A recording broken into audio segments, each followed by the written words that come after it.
We have some breaking news. We so often get this from the president's Twitter, and today is no different. He says, I will be leaving the Great Walter Reed Medical Center today at 6:30 p.m., feeling really good. Don't be afraid of COVID. Don't let it dominate your life. We have developed under the Trump administration some really great drugs and knowledge. I feel better than I did 20 years ago. Currently, 14 people connected to the president, the White House, or the campaign have now tested positive for the coronavirus, the most recent of which is today, on Monday, Kayleigh McEnany, his press secretary. The people that are surrounding him are by no means out of the woods in terms of testing. This, in some ways, or in many ways, or all ways, was a lot of doctors and a lot of public health experts' greatest fear, that the president would leave Walter Reed, claim that it's not as big of a deal as it is, and send the message to the public that they should not be scared of the virus. Here's what he said. Don't be afraid of COVID. Don't let it dominate your life. The virus has now killed more than 200,000 Americans. The president has not taken masks seriously. He's not taken social distancing seriously. We've never set up a national program on contact tracing. And as you just heard a moment ago in a conversation I had with Dr. Tom Frieden, the contact tracing for the efforts around the president's event at Bedminster have been lacking at best, according to sources connected with the effort.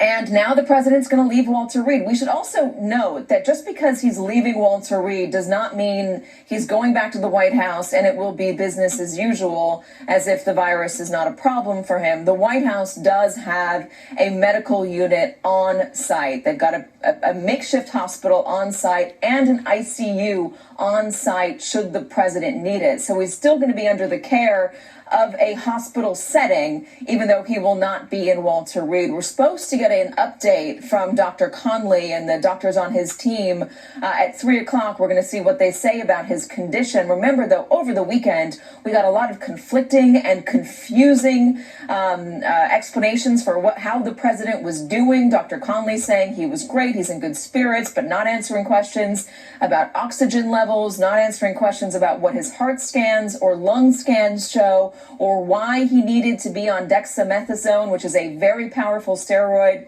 that is normally given to people who are further along in the course of this disease, who may have more severe symptoms of this disease. A lot of conflicting messages, a lot of problems with the credibility, not just of the White House, but of his medical team now as well. I believe we have Dr. Redlener with us. He's trying to set up quickly so we can discuss this discharge. Dr. Redlener, are you there?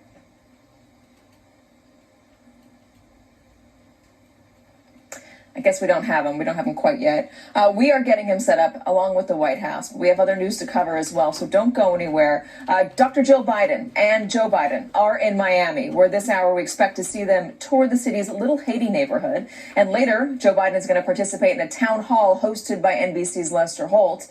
With the president sidelined from the campaign trail, the Biden campaign has pulled negative ads about Mr. Trump. And earlier, as he left for Florida, Biden refused to answer a question about the president's Sunday drive-by outside of Walter Reed. He said, quote, I'm reluctant to comment on anything with the president's health and what he's doing or not doing.